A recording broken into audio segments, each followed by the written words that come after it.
The very word secrecy is repugnant in a free and open society, and we are, as a people, inherently and historically opposed to secret societies, to secret oaths, and to secret proceedings. We decided long ago that the dangers of excessive and unwarranted concealment of pertinent facts far outweighed the dangers which are cited to justify it.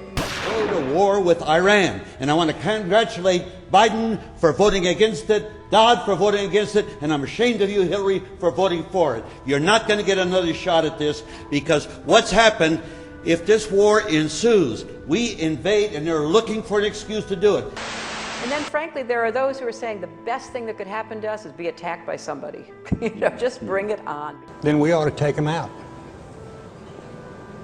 Secretary Clinton. A rose by any other name, or perhaps war by any other name. Doesn't really matter, it still smells like crap. And that's what Hillary Clinton and her team is peddling right now.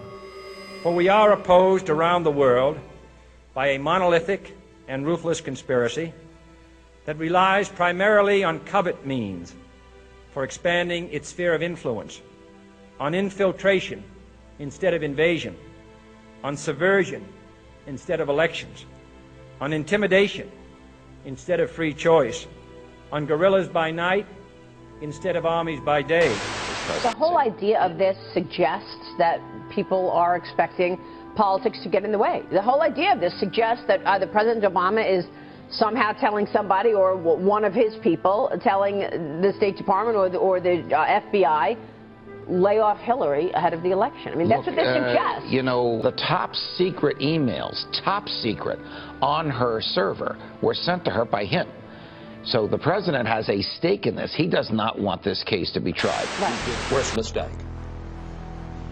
Probably failing to plan for the day after what I think was the right thing to do in intervening in Libya. I agree with Senator Grassley. If there is a leak, and if what is leaked is credible, and let's face it, what is already publicly known is credible, that the president could have a Saturday Night Massacre, Watergate-style disaster on his hands in the last 6 months of his presidency. The cost of war is real. And it is easy to give great speeches about how tough we are. But let us not forget the cost of war on the men and women who serve in our military and people in other countries. According to the Associated Press, that the attack against Iraq has begun. Going off all over this country's at war with It is Iraq. my belief that a war in the Persian Gulf now, an absolutely unnecessary war, would be a terrible mistake that this country would regret for decades to come. The United States wanted to start the attack. Our operations are proceeding according to plan. It seems to me, however, that the challenge of our time is not simply to begin a war which will result in the deaths of tens and tens of thousands of people, young Americans, innocent women and children in Iraq, but the real challenge of our time is to see how you can stop aggression, how you can stop evil in a new way. Not done things for the African community the way Hillary Clinton has. Fair criticism. No, not at all. I mean, Bernie Sanders was one of the two white public officials who supported Jesse Jackson in the 80s. That took tremendous courage. Why did Brother Jesse win the primary in Vermont? Bernie Sanders.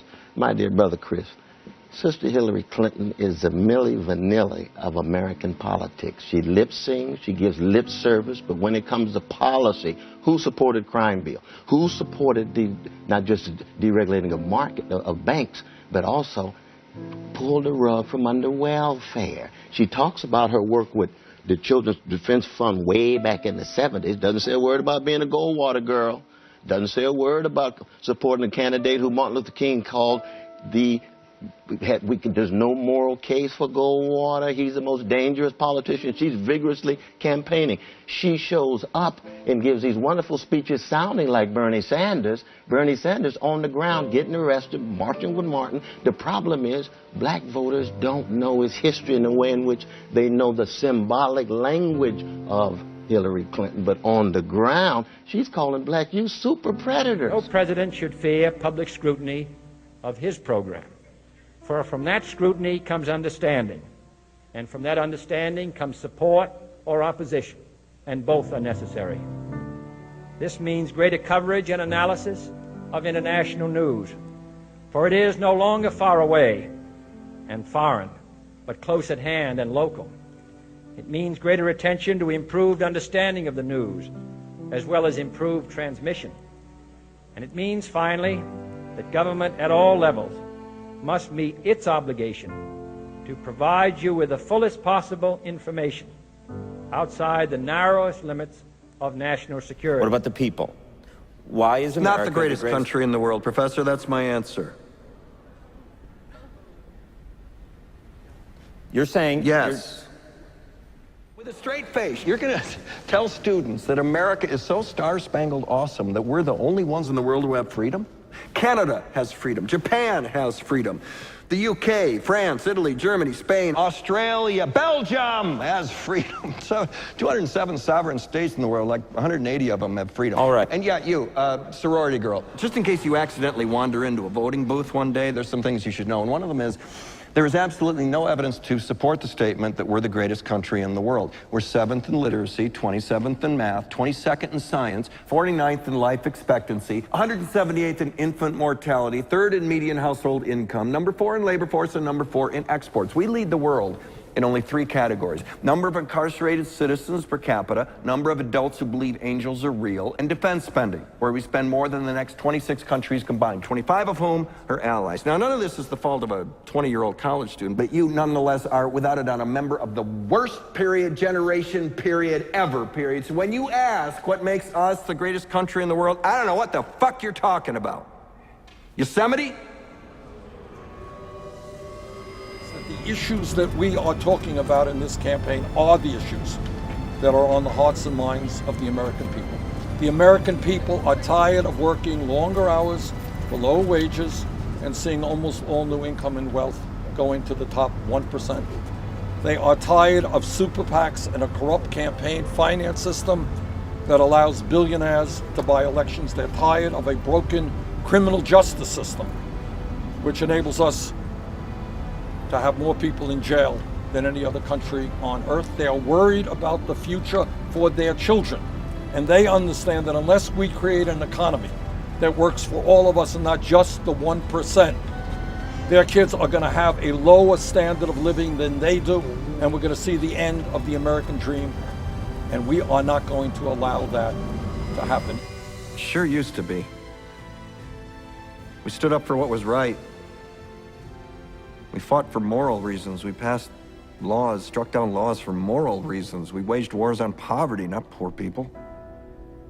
We sacrificed. We cared about our neighbors. We put our money where our mouths were, and we never beat our chest. We built great big things, made ungodly technological advances, explored the universe, cured diseases, and we cultivated the world's greatest artists and the world's greatest economy. We reached for the stars, acted like men. We aspired to intelligence. We didn't belittle it. It didn't make us feel inferior. We didn't identify ourselves by who we voted for in the last election, and we didn't scare so easy.